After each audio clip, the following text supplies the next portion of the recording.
Let's go.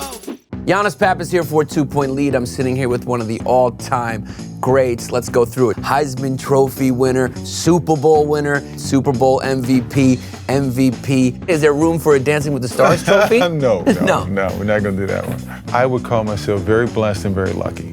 I would call you a winner. You can add that to it as well, but I... And you guys were tough, and the game was tougher then. It's changed now. It doesn't seem like it's going back. You get fined for like looking at Tom Brady the wrong way or wearing the wrong shoes. That's a good point, though. Yeah. I feel like I came along at the right time when football was still football. I mean, they didn't protect the quarterback as they do today. You were allowed to intimidate. You were allowed to talk a little trash, but no, not anymore. So you think it was better back then?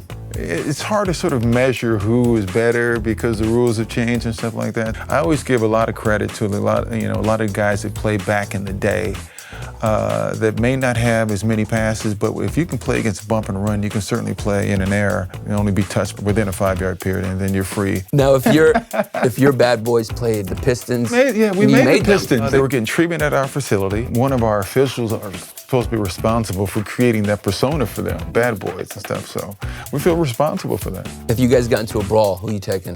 Come on. Basketball players can't fight. Except for Ron Artest. He'll finish. Yeah. Queensbridge. Like Barkley, Charles. Barkley will follow. He'll finish too. No, he won't. I remember when I was a kid. Charles rather go sit down and get a bite to eat. Now, kickers, what's your opinion on the extra point? Is it necessary? I feel like kickers should be in the game, but I feel like instead of a field goal, the player should take the kicker and whoever can throw him the farthest. It's always been a part of the game to me. So it's like the fact that they moved it back made it interesting, but kicks that should be made, 99.9% of the time and stuff. Now, do you miss it? When you're like in a crowded city like New York, do you start to imagine like Japanese tourists are a line and try to look for holes? I mean, yeah, when I come back to New York, I get sort of a feeling of like nostalgia and I want to go back and play. So I use the people walking down Times Square to work on my skill. Now, 50th Super Bowl this year, big. Bud Light's doing these commemorative cans. Are the Cleveland Browns ever going to get a can? I'm sorry, they're not one of the teams that have a can.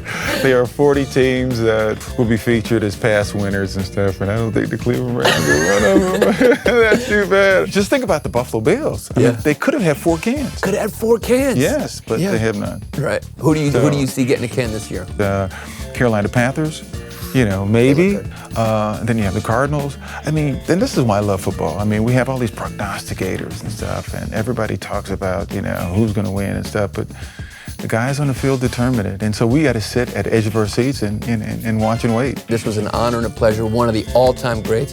Mark Stone, thank you so much for coming. Make sure you get your Bud Light.